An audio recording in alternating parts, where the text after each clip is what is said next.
Welcome to Noble Warrior. My name is CK Lin. This is where I interview thought leaders about their journey to master themselves, to have greater joy, prosperity, and purpose. My guest today is the ex-CEO of iContact, which is sold for $196 million. He is also the founder of Hive with 3,500 global entrepreneurs. He's a fellow chemistic burner, and now he is the head coach behind Magic Year, 12-month life transformation program. And if you want to learn more about Ryan, from actionable.com. Thank you so much for being here, Ryan. I appreciate you. Thanks, CK. I'm super excited to be here today.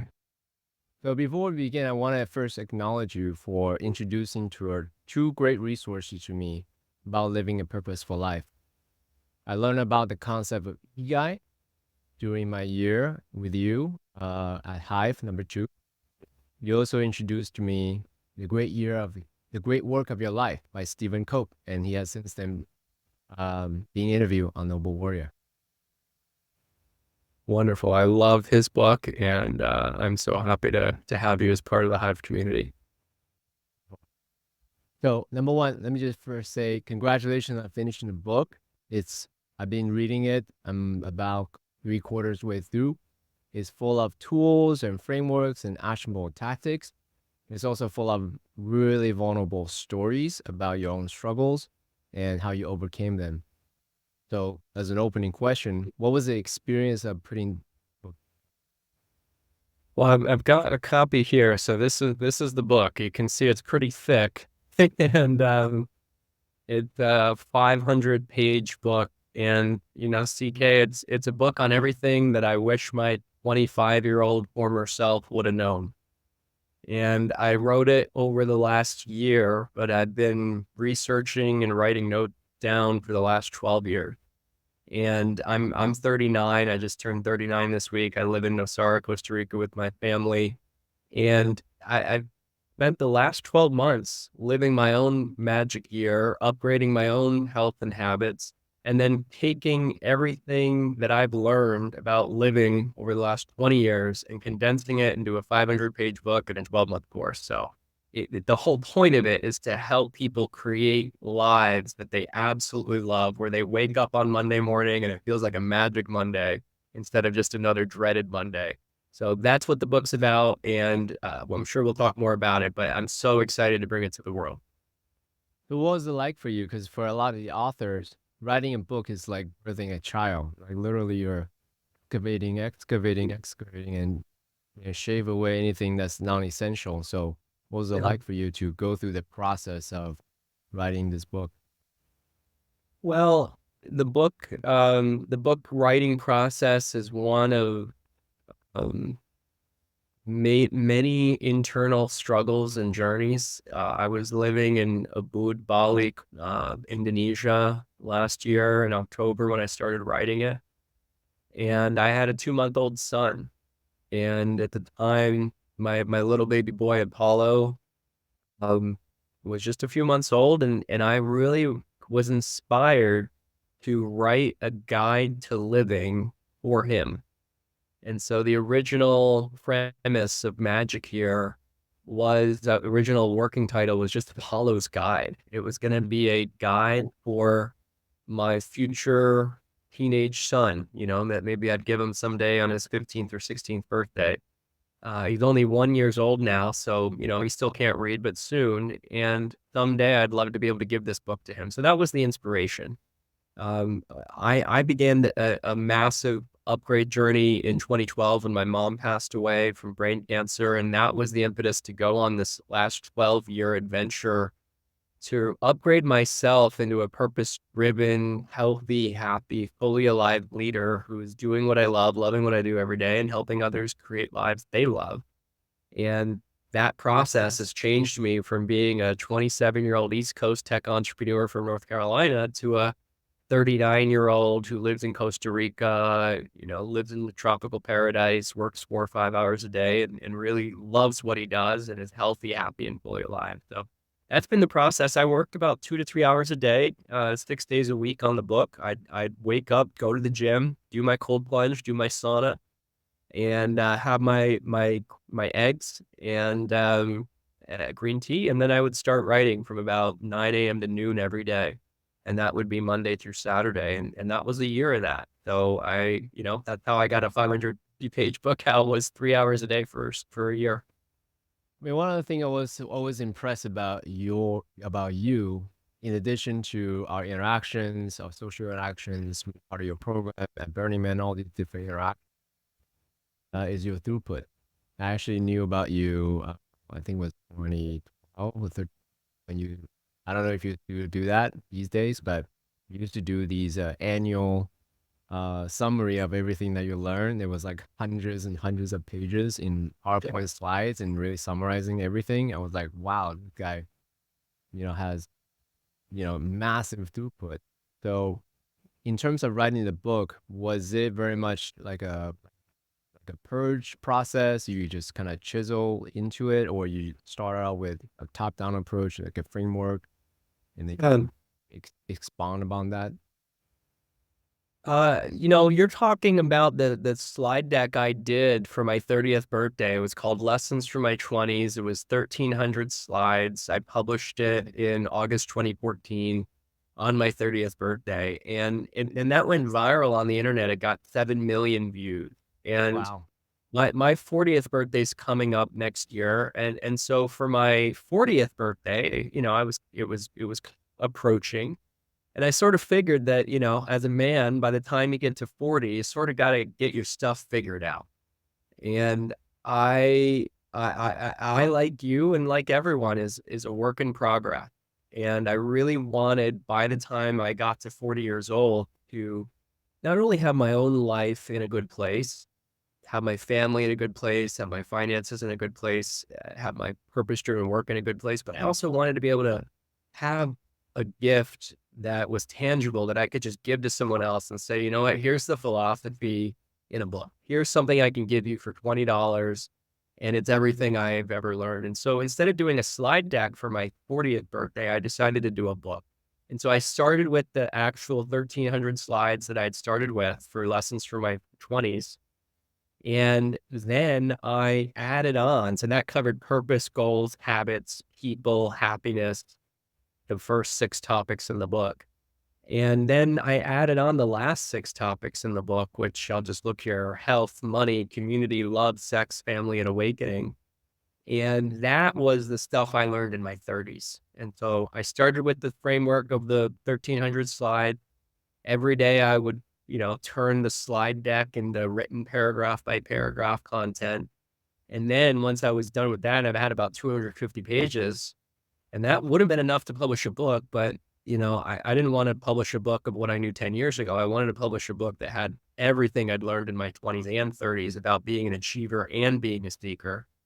And so that's what I did. Then I spent another 4 or 5 months writing down everything I'd learned in the last decade. And for my 39th birthday, which was actually this past Monday, I published the book. And then for my 40th birthday, which will be about a year from now, that's when I'm going to publish the second version of the book. So now I'm spending the next year teaching the book through the Magic Year curriculum at magicyear.com. It'll be a group coaching program for ambitious leaders that want to change their lives and up level in every area. And then as I teach each month, I'll be writing the next version of the book so that when the 40th birthday comes in a year, it'll be sort of the final version that I can give my son someday. That's beautiful, man. Well, one thing, as I was mentioning during the introduction, I was really impressed by how vulnerable what you got in your book. Talked about your goals with, you know, conscious drug addiction and things like that, and your participation in, you know, ayahuasca and all these other things. What did you have to do to decide for yourself? Hey, I'm gonna go public. Actually, even beyond those, you also share something really personal. The letters your Morgan, your wife, wrote about manifesting a home, or the letter you write to each other. Like, these are highly personal things. What did you Yeah. have to go through to say, you know what, I'm just gonna share them in service of the mission that you're trying to. Well, I give my wife Morgan a lot of credit because a lot of the stuff in the second half of the book I learned from her. And the number one thing I learned from her is how to live a life of joy. I always could live a life of productivity. I always could live a life of entrepreneurial success, but I didn't really know how to live a life of joy and health. Really, before I met her, we've been 4 years now together, and so I give a lot of credit to my wife Morgan, and I give a lot of credit to her vulnerability because she's open and willing to put this out, and a lot of it's about us, a lot of it's about our family and about our personal life, about even our sensuality experiences together. And the way I think about it, CK, is that ultimately we're going to be dead in 100 years, and our bodies aren't going to be here. And I think at the end of the day, one of the purposes of life is to be happy, help others, and help train the next generation. And I think it's important that the leaders of this world share vulnerably about what they've been through, what they've learned from it, how they screwed up, how they do it better the next time, so that the future versions of us can learn. And with AI, large language models, sort of learning right now through reading the internet and through reading books, I think it's important that the wise knowledge that's inside the heads of some of the most experienced, people on the planet right now, that not die with them when they eventually pass.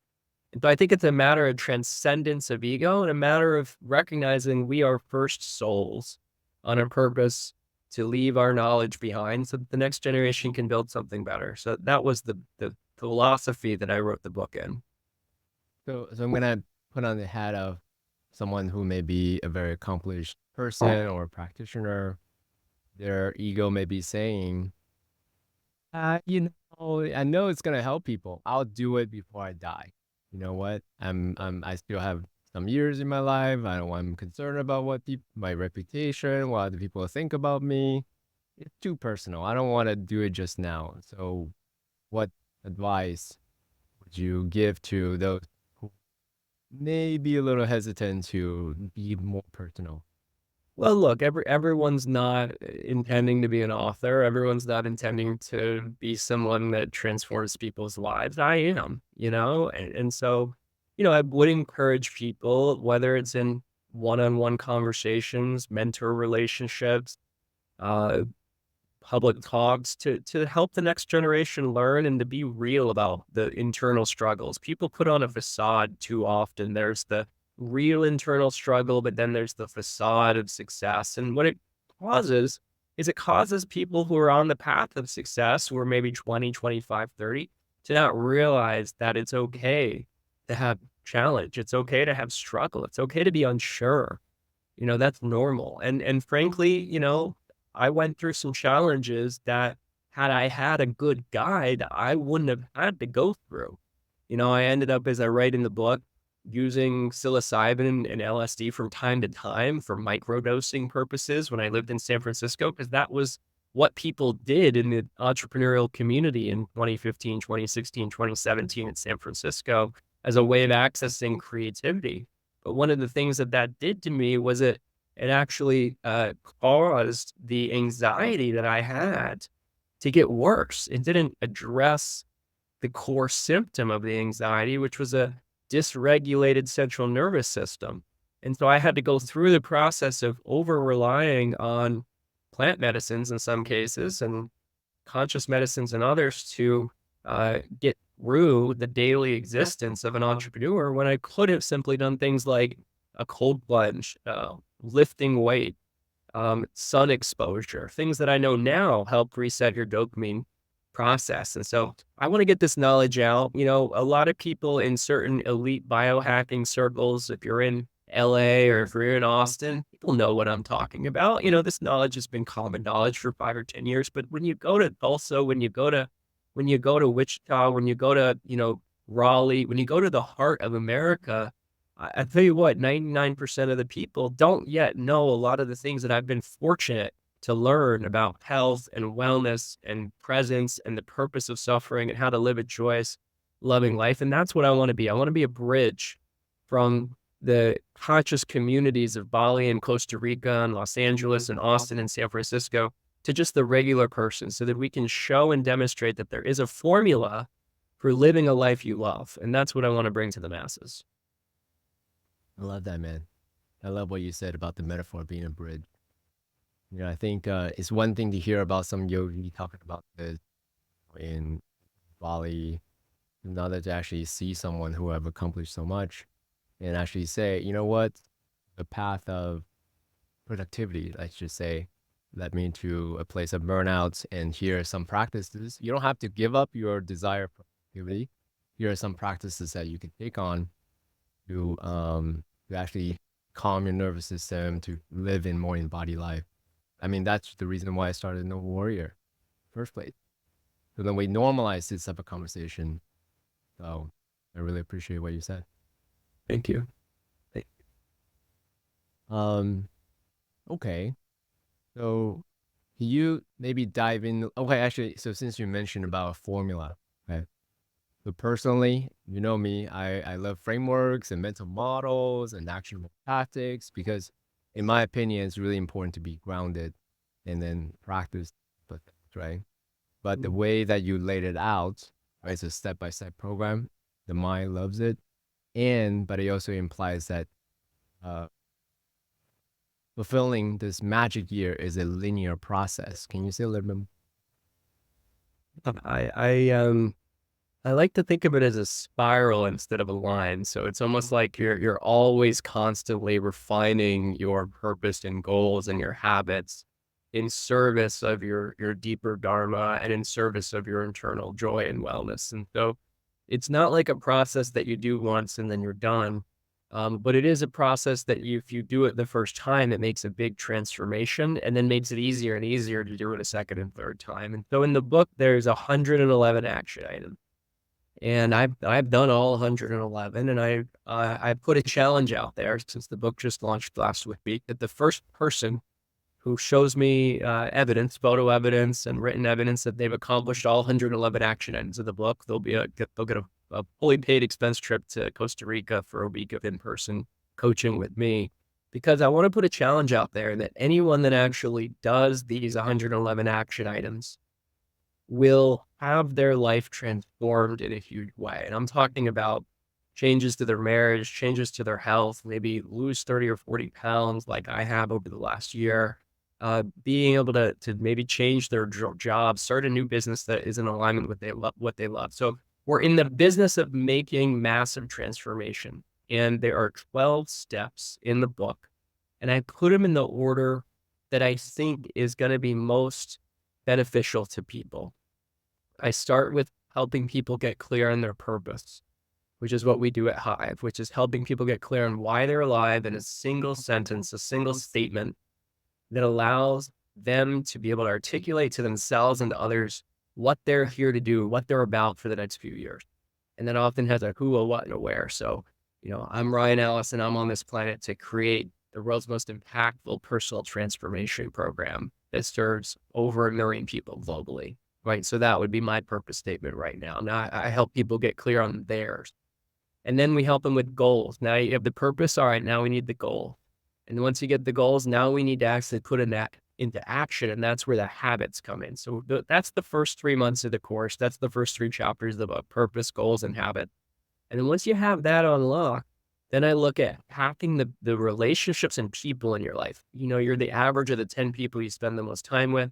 And so some people say 5. I like to say 10 because it's really the 10. If you map out the 10 people you spend the most hours with, your family, your colleagues, those are going to be the people that influence you the most in life and the way you think about life. And so I like to look at how you create an inner circle that is inspiring rather than, bringing you down.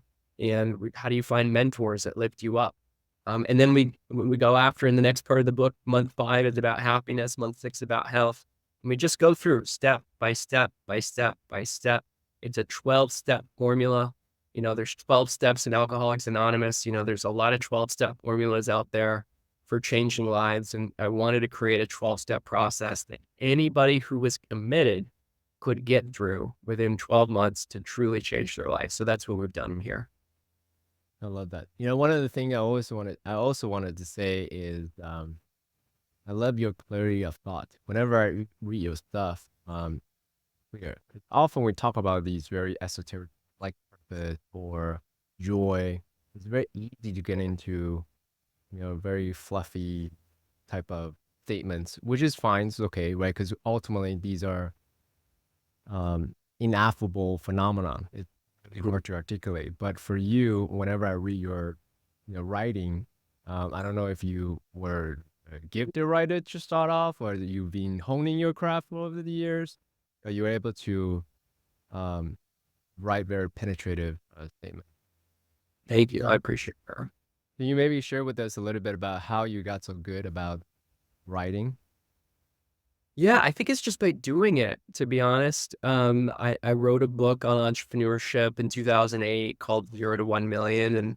And that was the first time I wrote a published book. That was through McGraw-Hill. And, I write a lot. I think one of my gifts is writing newsletters, writing blog posts, writing books. And I think if I look ahead to the next 30 years of my life, if I'm being honest, CK, what I want to do is I want to spend the next 30 years of my life helping transform people into beings of service where they're lit up. I want to spend the next 30 years helping people transform their lives. And I'm on this sort of big, hairy, audacious mission right now to serve 1 million people and help 1 million people create lives they love.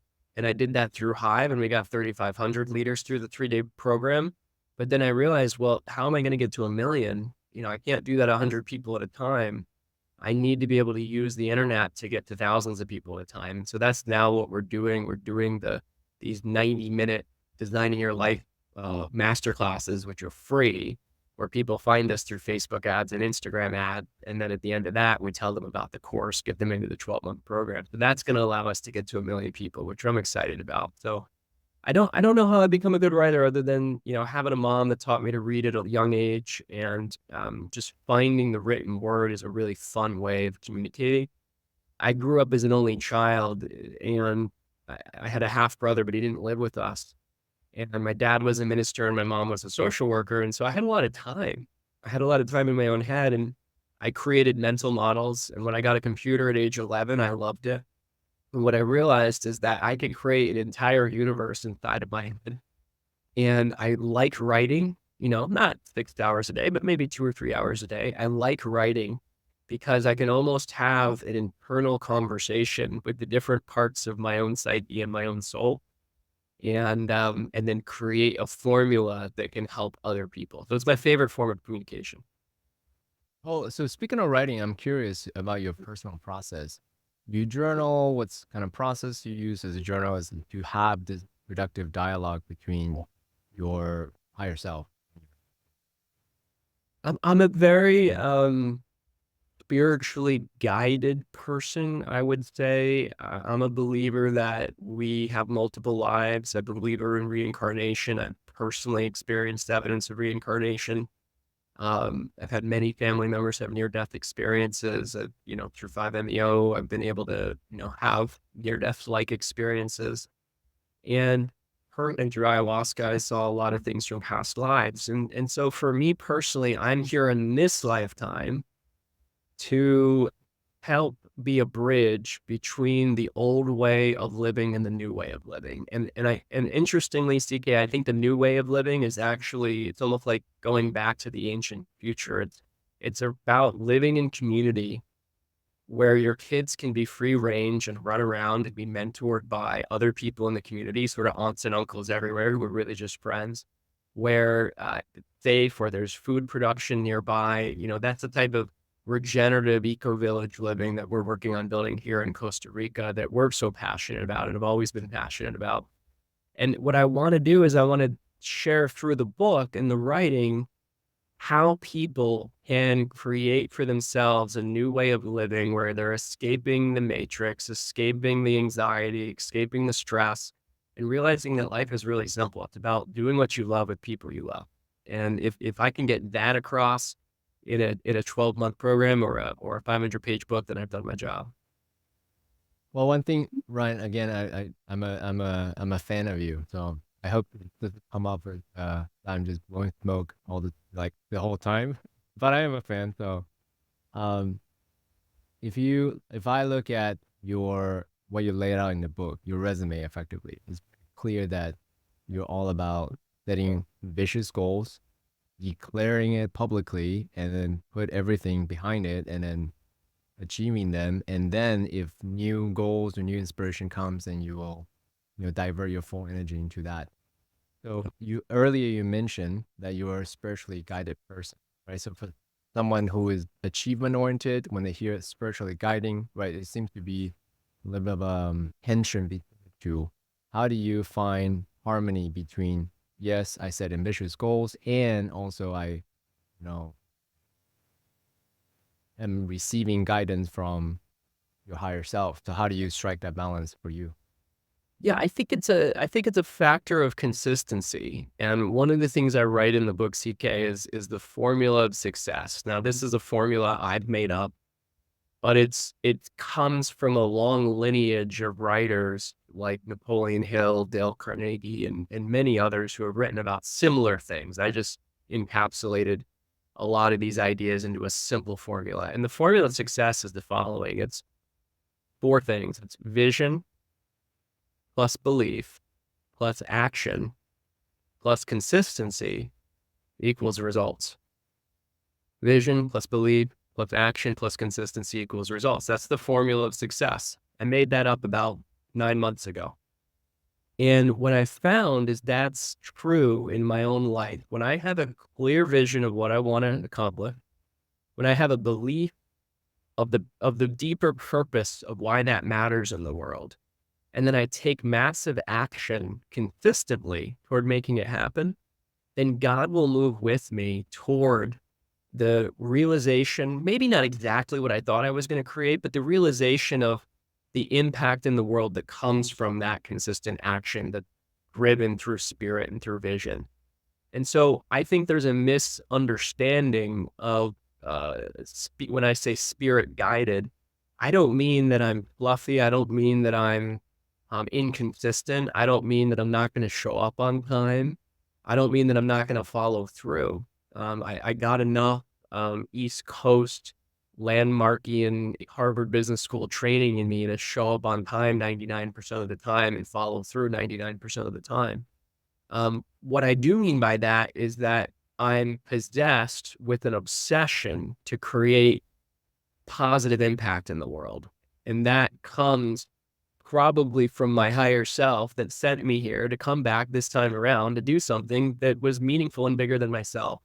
And so when you're possessed with an obsession about creating something of impact, you tend to be willing to spend 3 to 4 hours a day making it happen and not just drudging through a job you hate, but going through the artist's way, the inspired creator's way. And so that's what I do. And I know some of the best entrepreneurs, some of the best artists, some of the best actors are similarly possessed with an obsession to serve and create and bring their gift to the world. So that's why I'm here. How do you not be attached? Wait, let me actually.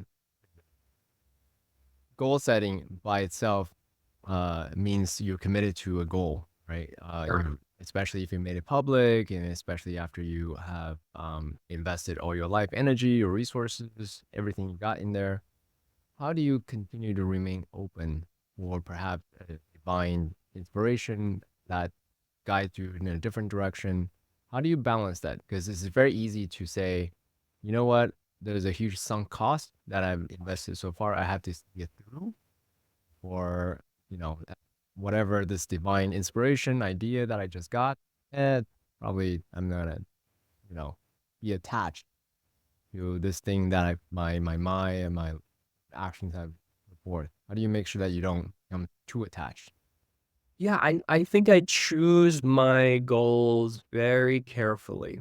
And in the book, I talk about the concept of a big goal. And the big goal is like a big, hairy, audacious goal. And it's sort of like the one thing or maybe the two things that you're focused on for the next 5 years.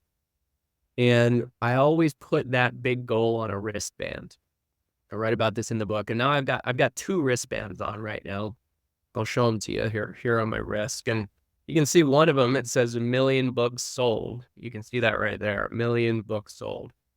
And then the other one, which is inside out right now, it's a little bit of a longer one, and it talks about building a. I'll just read it.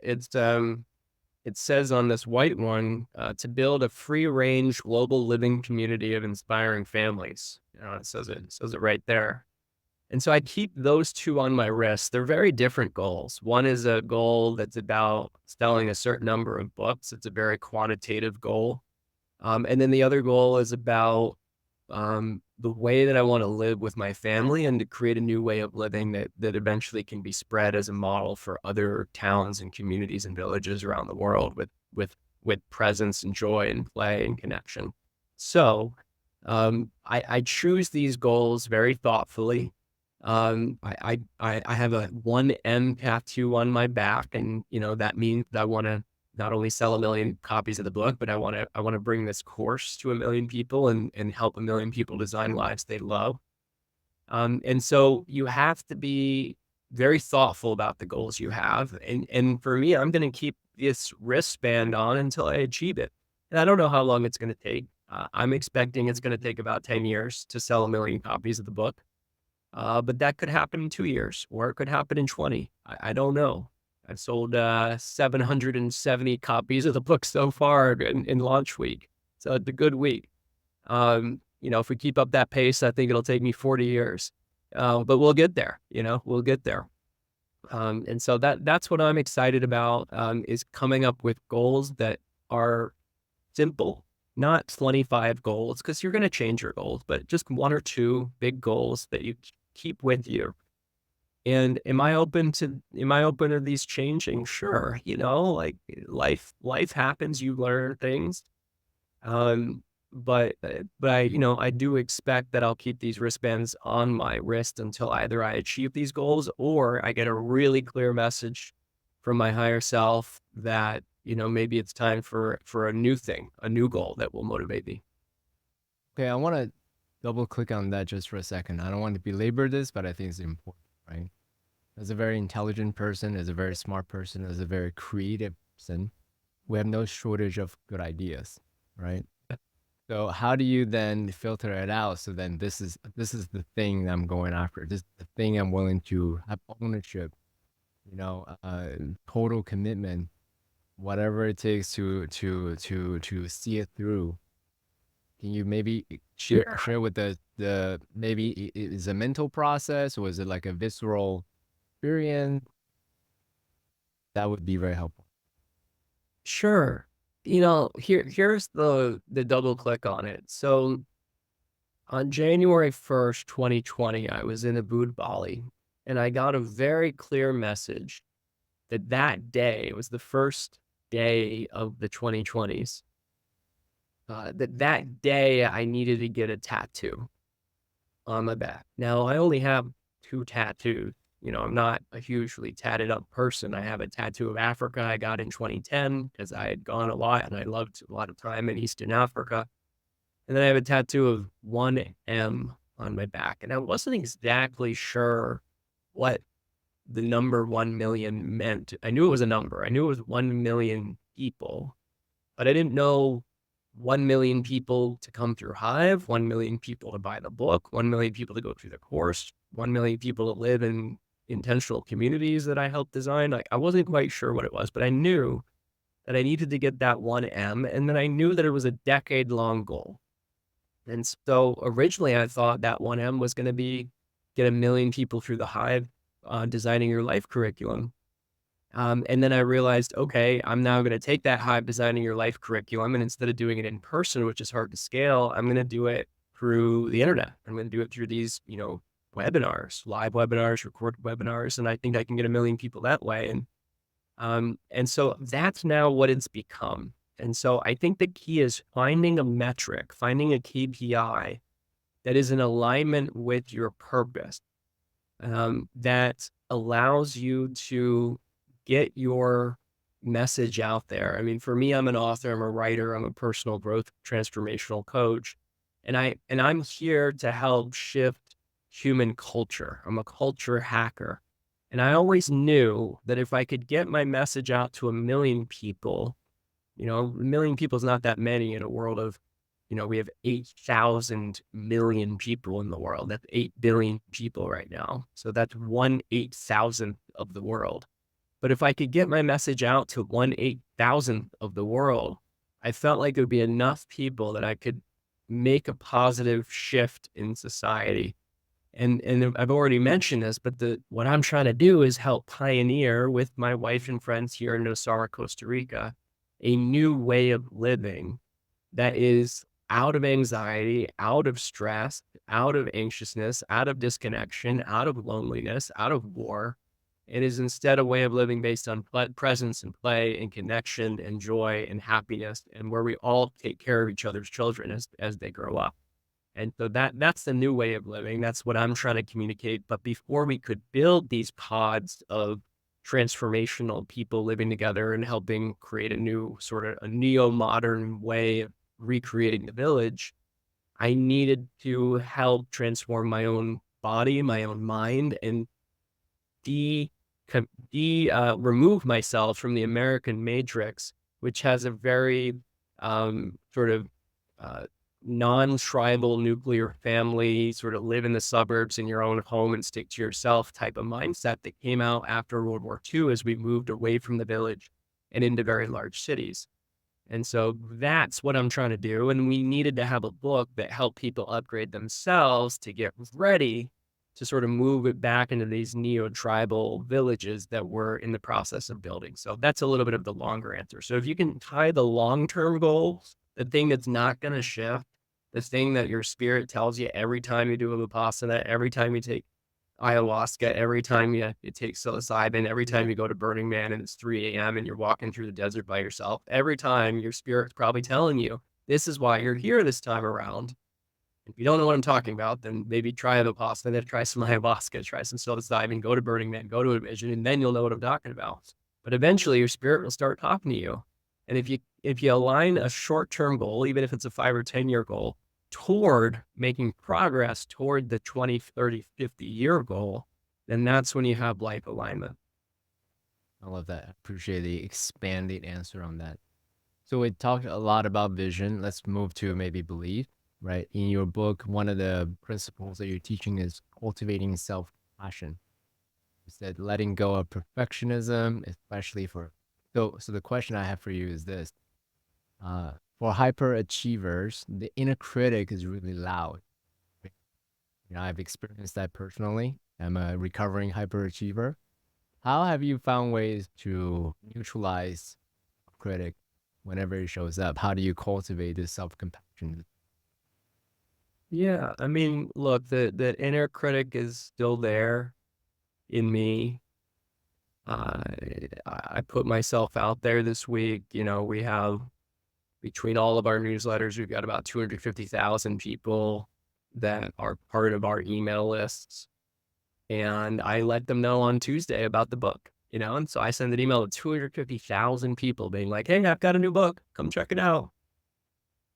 And, you've got your inner core, inner circle of people who are always going to tell you positive things generally. But then there's like that outer circle of people that you're just not so sure what they think of you or if they truly understand what you're here to do. And so what you have to do, CK, is you have to go from being a criticism avoider to a criticism craver. And no matter how Which is hard it what? is, you Craver? got to go. You got to go from being a criticism avoider to a criticism craver. Okay. They tell you in Vipassana, don't crave, don't crave, don't crave, right? But this is the one thing you do want to crave. You want to crave good feedback and you want to crave criticism. Because if you're not getting any criticism, like if you look around your life and in the last 6 months you haven't received any criticism, well, then something's wrong.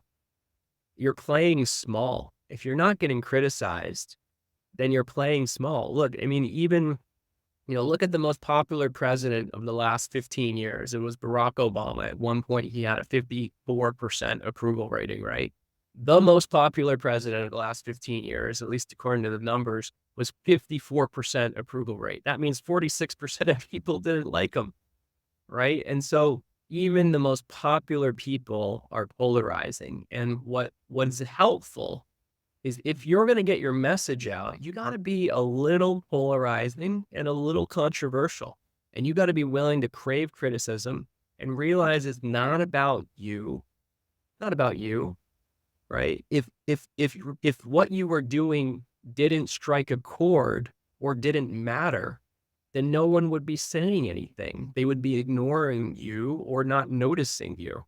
And so in a world where you have something to say, where you have a message to share, where you have contributions and gifts that you want to get to the next generation, you have to be willing to be criticized. And in fact, you want to actually desire that, because if you see that happen, then that means you're up to something. And it's still an internal game that's hard. It's still, it's still challenging. When someone writes a 1-star review, or someone writes someone says something that they don't understand why you're doing what you're doing. But it's okay. And look, I have some alternative theories of living. Like, I go to festivals. Sometimes I do conscious medicine. I go to tantra temples. I'm an open relator. These are things that are not normal in America in 2023, but I think it taught me ways of being and ways of living that have taught me to become a better version of myself. And so I wanting to share these things that are perhaps a little edgy about sexuality, or about plant medicine use, or about festivals, so that people can actually have a guide on how to experience these transformational experiences in a safe way. So that's what I'm here to share. I appreciate that. I mean, I'm on the same journey. So everything you say, I'm smiling because it's a smile of recognition. Thank you for doing the work. Thank you. So I want to double click on the belief though, because one of the things that you said is it's really important that believing that you can achieve it. That's the start of achieving anything, right? If you don't believe you can achieve it, but Yeah. the inner critic, the self doubter, the insecurity, how do you cultivate the belief and the faith in your ability to manifest? Well, I think it's a false premise that every time I come up with a goal or a dream that I achieve it. So first of all, I just want to say that I've only achieved, 30% of what I've set out to achieve. And um, I think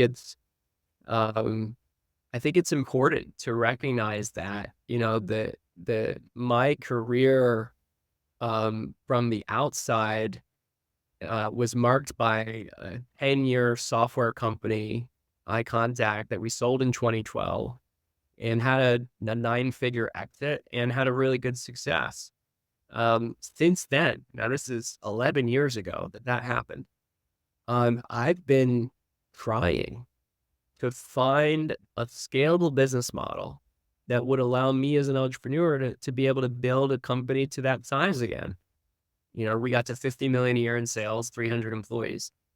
And now I'm 39, and I'm trying to replicate as best I can, CK, what I accomplished at 25 and 26. And after 11 years of effort, I haven't figured it out yet. I haven't figured out how to build another big company, even though I'm trying.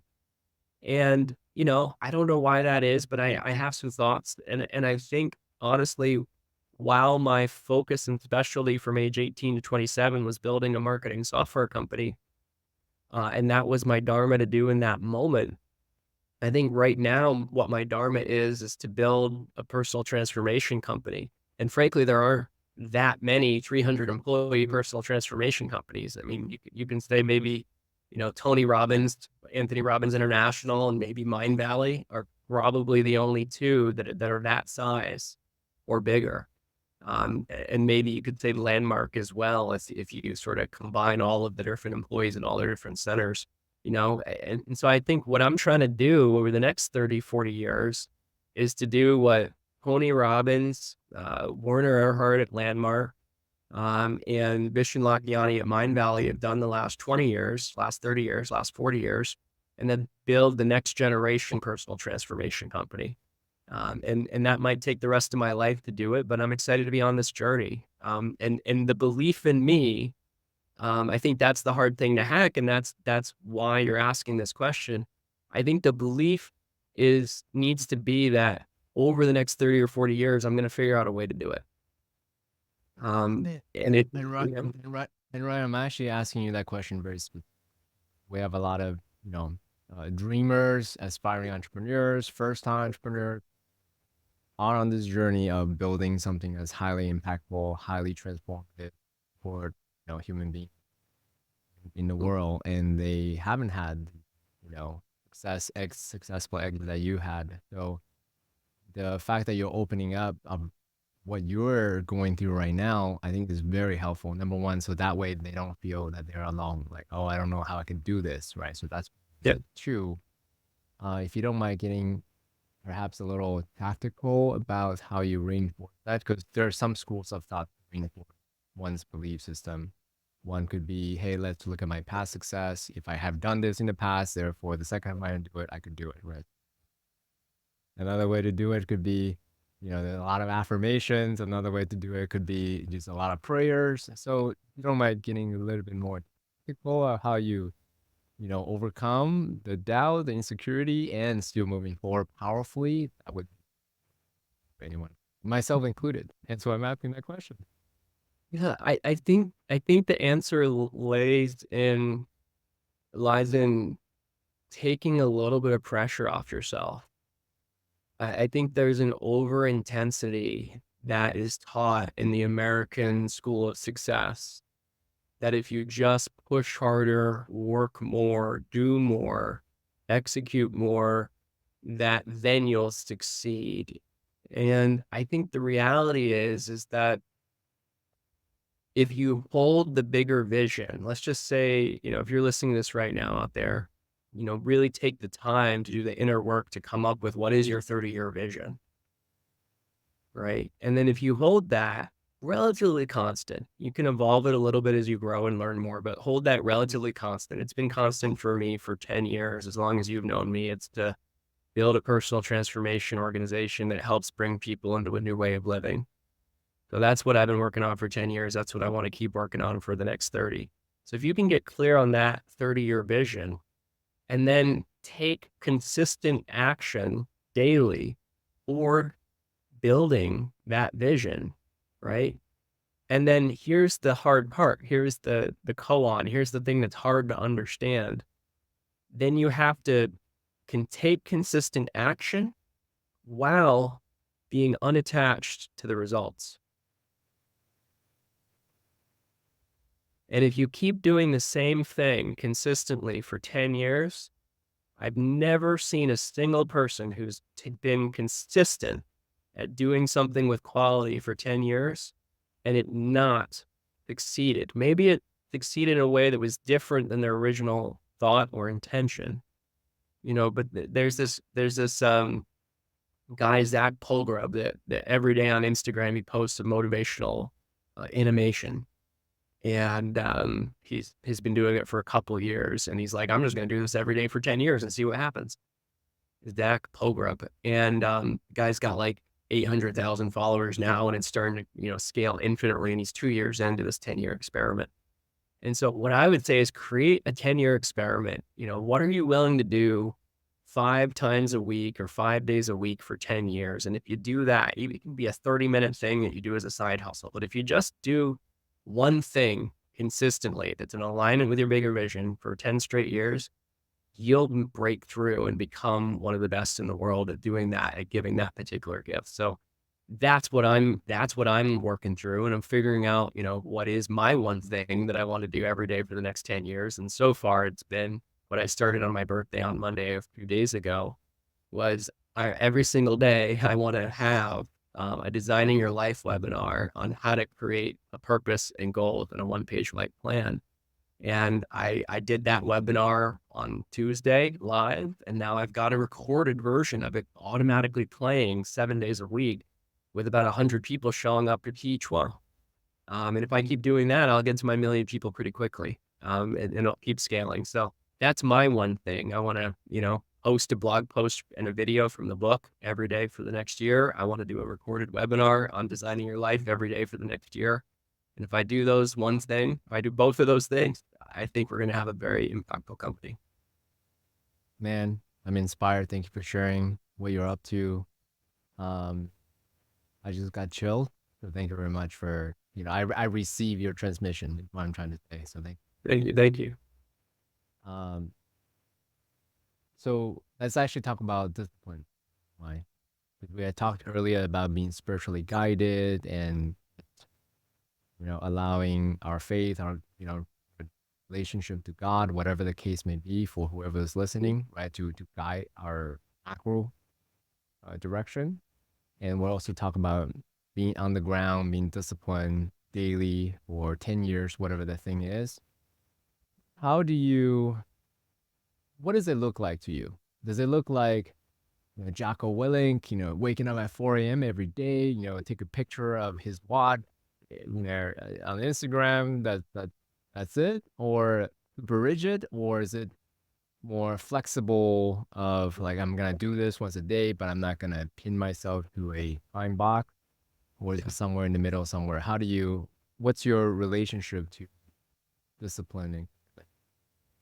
Yeah, I think there's what I've observed is there's the masculine way and the feminine way. And to be honest, I'm not an expert in the feminine way of creation. I'm an expert in the masculine way of creation. Now I will expand on that by saying that there's two halves of the formula of success. There's the vision and belief, and there's the action and consistency. It's the vision and belief that come from the feminine side within you. It's the going inward, not outward, the internal, not the external. It's getting clear on your own mind, a future state vision of what you want to create. But then you don't stop there. Then you figure out what it is that you need to do to make that vision real. And if you're building a company, come up with a sustainable business model to help you accelerate that vision becoming real in the world.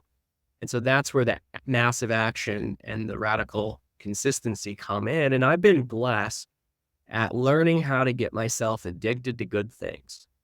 And I think that you can be addicted to a lot of things in this world. But if you look at addiction, a lot of it is addiction to the dopamine cycle. And you can get addicted to bad things. Let's say you could get addicted to nicotine, you could get addicted to cocaine pretty easily, actually.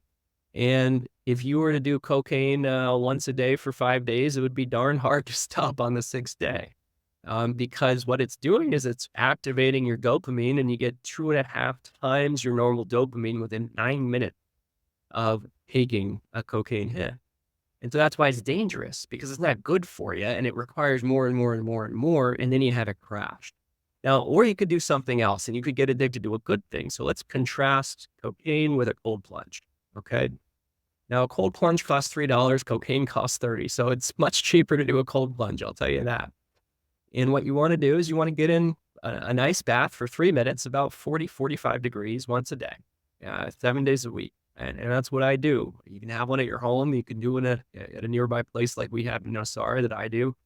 And I discovered this not that long ago, only about 6 months ago. And I've been doing it every day since. And then that habit is a good habit that actually, instead of flushing my entire system with dopamine that only lasts, peaks at 9 minutes and lasts for 20, now it takes, cold plunging has this same dopamine release as a hit of cocaine. But instead of lasting 20 minutes, right, it lasts all day. Suddenly you're getting 2.5 times your dopamine, but it's staying there for 8 or 9 hours. So yeah, I'm addicted. I'm absolutely addicted to cold plunging, but it's a good habit. It's a relatively inexpensive habit and it's healthy. And so that's the type of thing you got to do with your work. Now, after my cold plunge and I wake up, green tea, cold plunge, or what can we do together? Wake up, green tea, gym. And at the gym, I will bench press about 40 reps or 4 sets of 10, right now, about 135, 140 pounds. Try to do your own weight, try to build up to that. And then I'll do 30 pull-ups. And that's It's a lot of super pull-ups, helpful. by the way. That's 30 pull up, 3 sets of 10, and then I'll do some leg presses, just some leg presses. Not that much weight, maybe 80, 90 pounds on it. And those three things solved my anxiety. All that stuff I was trying to do with plant medicine is a way to like solve anxiety, or drugs to solve anxiety, or pharmaceuticals to solve anxiety, therapy to solve anxiety. I just go to the gym for 30 minutes a day and do some pull-ups and some bench presses and some leg presses. Most people, if you're trying to build muscle, will alternate between different activities. I do the same darn thing every day because I'm not trying to maximize my muscles. I'm trying to minimize my anxiety and get clear on what I want to create that day. And as soon as I'm done with that 30-minute gym, I go to the cold plunge. It's 3.5 minutes, super quick. And then I show up to work way later than most people, probably about 10:45 a.m. Right? Because I probably, I've already been through a 2-hour morning routine. I might have taken my baby to my 14-month-old to daycare already.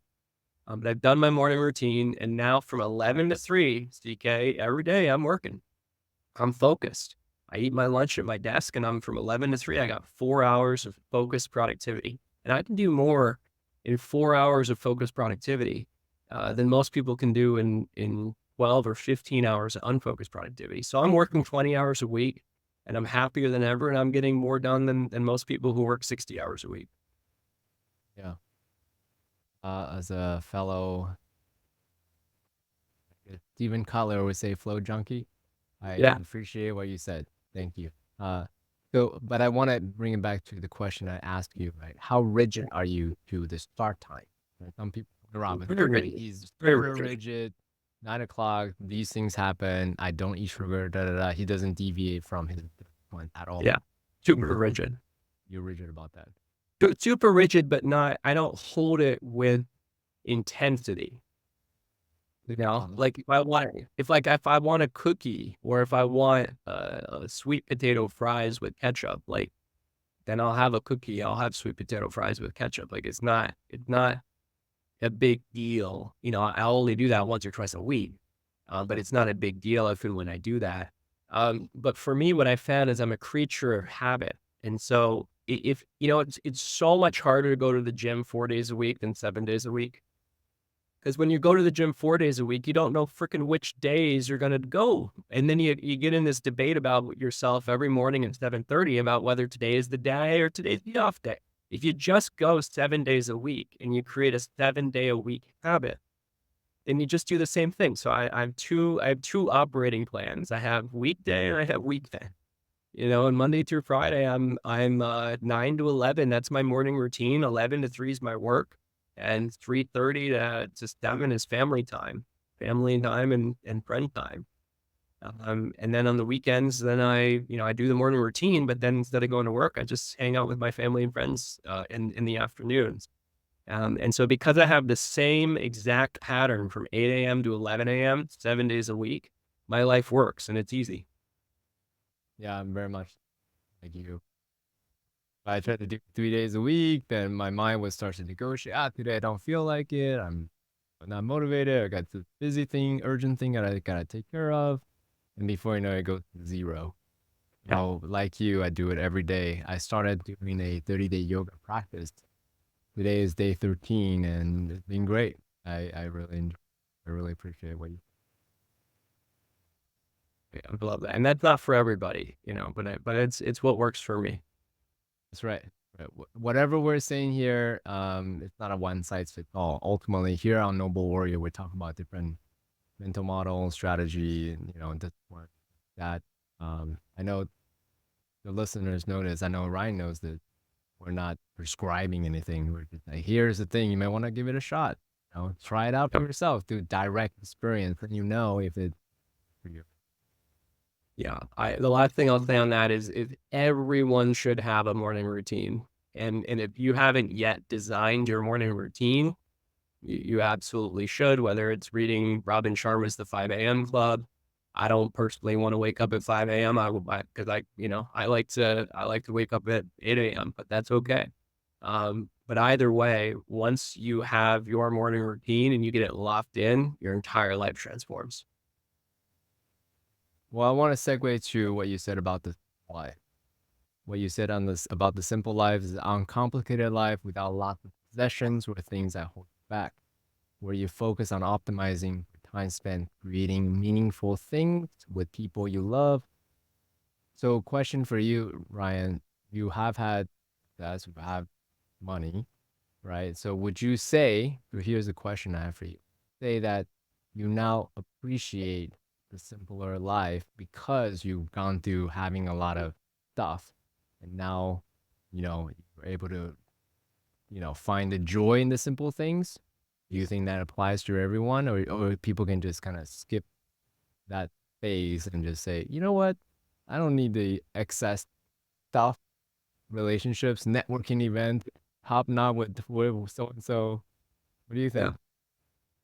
Yeah, it's a good question. I think a lot of people fall into the consumption trap where, let's say they made $200,000 a year, but then they spend $220,000 a year, and then they're not actually saving or investing anything, and then they don't have any freedom, and then they're in a rat race where their time goes away. And the goal is not money. The goal is control of your time, right? And so, you can control your time by two ways. You could live on $2,000 a month, and you could work only a few hours a week and just, do some consulting to make a couple $1,000 a month, and there you go. And you control the rest of your time. Maybe you work 5, 10 hours a week and make a couple $1,000 a month, and then you just can spend the rest of your time with your family or surfing or insuring, whatever it might be. But I think what you don't want to be is you don't want to be income rich but time poor, and you don't want to be income rich but debt poor either. You want to control your time. And what I've found is that for me, going through the process in my 20s of building a successful company, getting to go to Harvard Business School, getting to be part of the United Nations, getting to be involved in lots of different global initiatives, like Nothing But Nets Malaria Nets campaign in Eastern Africa, like angel investing in Eastern Africa, like going to different World Economic Forum events, going to different, global entrepreneurial summits. That gave me the intellectual experience that I was looking for. And, as a young kid, you always dream of going off into the world and seeing what the world is all about. And so I would encourage young people to do that, and not everyone wants to, but most ambitious people, if they're 18 or 19 or 20 or 21, they want to go off into the world and travel and adventure and explore and try different things. And the fact that I accomplished as much as I did by age 30 allowed me to sort of check the box on, like, okay, I've had those life experiences. I've mastered the external world. And now I want to master the internal world, which is something I'm still working on mastering. It's an ever, it's a mountain with no top, as Gordon Starwood used to say. It's like a mountain that keeps getting higher the closer you get to the top, to master the internal world.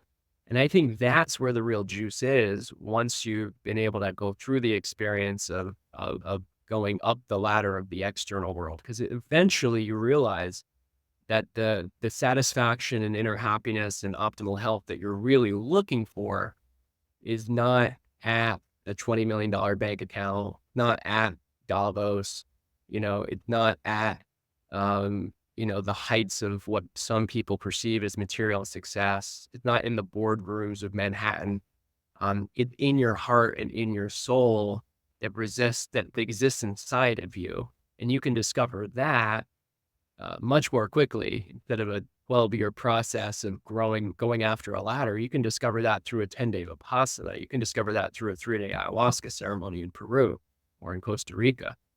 It's that inner journey that interests me now. And so I've probably given up on a couple $100 million that I could have earned had I, stayed in corporate America and been a Fortune 500 CEO or acquired a bunch of companies and did another 20 years of stressful living. But who cares? Like, I'd rather be happy and I'd rather live a life that's more simple.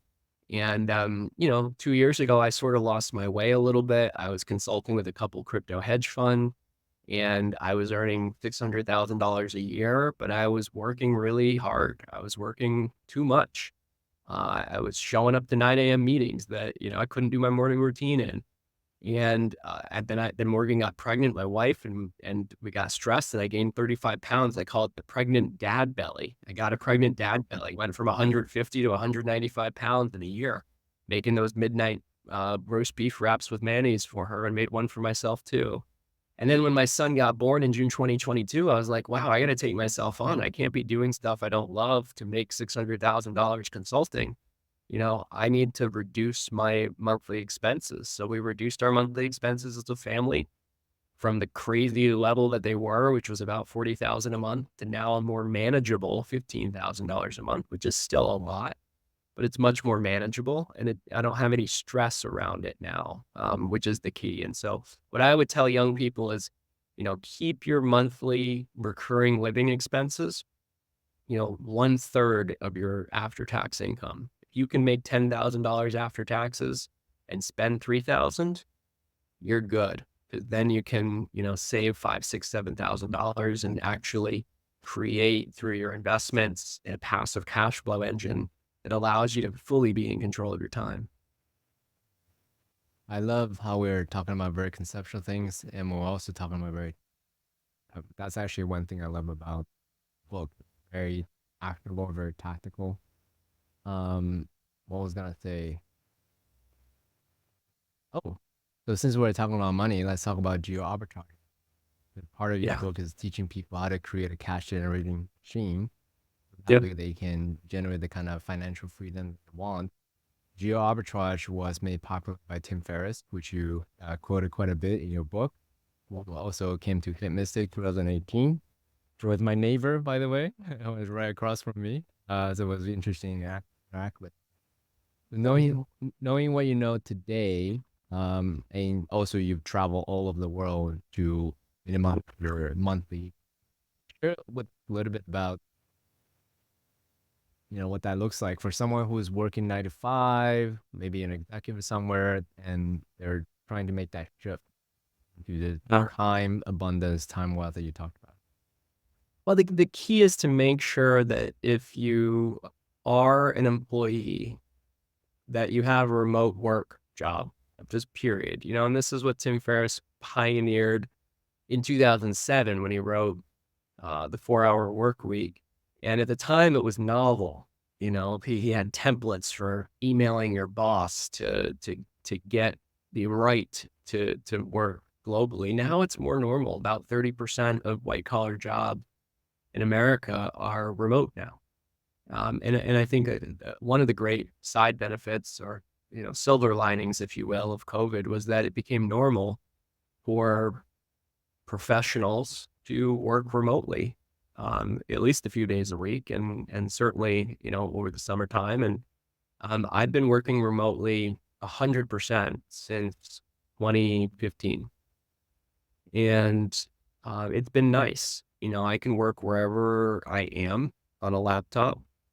And I've found that if you can work where the costs are low, place like Bali, Indonesia, where you can get a real nice house for $1,000 a month, and then earn your money in place where income is high, like let's say the United States or Singapore or Japan or any of the faster growing economies around the world. If you can earn 200K a year and spend 25K a year, it allows you to have an advantage of saving up money. I think you just want to make sure you stay out of the trap of increasing your expenses as your income goes up. You want to increase your savings and investment as your income goes up, but not your expenses. So that by the time you have kids, you've got, passive cash flow engines going. So that's what I've done. So geo arbitrage is simply that. It's earning an income level of your home country, where maybe, a professional income for someone who's highly entrepreneurial and highly educated might be $200,000. But then it's living in a place um, where $1,000 a month goes a long way, and that's what we did in Bali. You can get really great childcare in Bali for $5 an hour. And it's important to know that that's not taking advantage of the people there, not actually paying them twice as much as they would earn from other people. That's actually taking care of the people there. And so I think there's an opportunity there, whether it's in Thailand, whether it's in Bali, whether it's in Costa Rica, Mexico, Guatemala, Croatia. There's so many places you can go live that are beautiful, absolutely beautiful paradises, and pay one-third the cost of what you might pay to live in an American city. So I have a practical question I want to ask you, Ryan.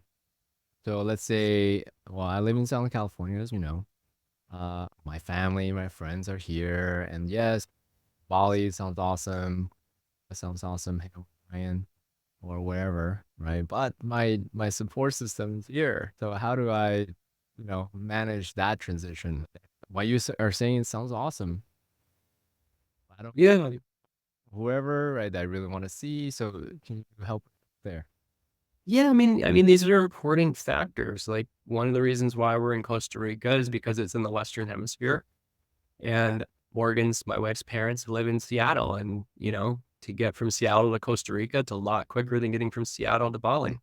It's an 8-hour flight instead of a 20-hour flight. It makes a big difference. And so, okay, I do think that family matters.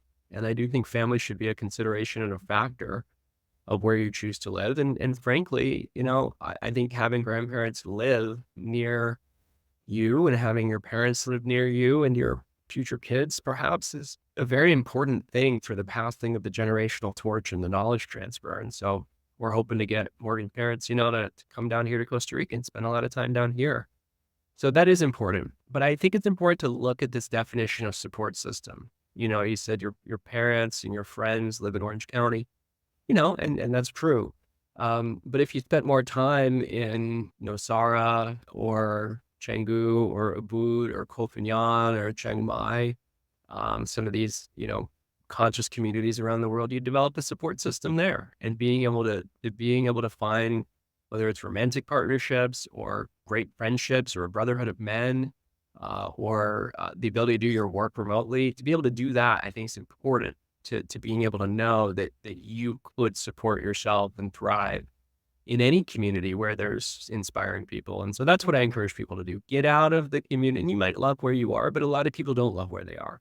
So get out of these communities that bring you down and move to communities that are perhaps lower cost and might inspire you to become a new version of you. And at least visit, at least take a visit. Yeah, I appreciate it. I think in your book you said something about conscious adventures, like that. Like a Epic little bit of adventure. an experiment, right? A couple of months, check it out before you jump in. I think that's the intention of. Yeah. Yeah, you wanna write down your bucket list, and then every single item on the bucket list, you can frame it as an epic adventure, and you need to be scheduling epic adventures in your life minimum every 6 months. You wanna be checking off if you've 30 things on your bucket list and you do 2 a year, all right, you'll get through it in 15 years. But too many people die before their time, and they haven't actually done the things they want to do. So that's not going to be me, and I don't want that to be the person listening to this today. Yeah. Well, one thing that you mentioned earlier, and one of the best hacks that I know in raising my standards, achieving my goals, living to my dream life, the fastest path I know of is change your surroundings, change your relationship. You had alluded to it earlier. We are the average of the 10 people that we spend time with, and you're really, really good at building communities. Can you say a little bit more about curating and building? Yeah, I think that because we're social mammals that grow up in a family structure most of the time, most of us are reticent to leave that nuclear family structure and strike out into the world on their own. And I do find that it's important to do that as part of the process of living, as part of the events that will guide our evolutionary development, at least for a time, having your own hero's journey of leaving the homeland, going out to see what's out there and experiencing something new. And then if you want, coming back to the homeland or building a new homeland in a new place with some of the people you met. I think the that's the hero's journey of every person. And what it is not for everybody. A lot of people are very happy staying where they grew up. And if we go back to our hometowns we went to high school in, and I talk to people there, what I'll find is that 75% never left the home state. I grew up in Florida, so I go home and 3 out of 4 people never left Florida for more than a week or two, for more than a vacation. And I just think that's sad. I think there's so much more in the world. And so I've been to 45 countries. I like to adventure. I like to travel. I like to learn. I like to explore. And I think it's important that whether you're 20 or 70, that you take advantage of this unique opportunity of living on the beautiful earth to actually see this planet and to see different cultures and to not buy into this narrative of fear that it's unsafe to travel. It's unsafe to be in other countries. I've seen, many people who I've read about that have visited, 210 countries, all of the countries out there. And they say that the one thing they always say is people are really, really nice. And if you actually spend the time traveling, you end up feeling way safer. I talk to people across regular parts of middle America, and they're always afraid even to come to Costa Rica or to travel outside the country. And I say, you know what? This is your life. Go take an adventure. You can get a round trip ticket to Costa Rica for $400. Save up that money, come visit a cool place, and then it might just change your life. So those are the chances I encourage people to take.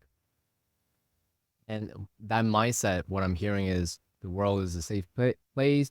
Friends are everywhere. And people are eager to connect with you if you're willing to connect with them. Yep. In the book, you also had mentioned any kind of public speaking opportunities you got. So I'm assuming, correct me if I'm wrong, that also helps you amplify the attraction, right? Of the right kind of people who resonate with your frequency. Well, it does, and it trains you to not be timid, to not be mild, to not be afraid, to not hide.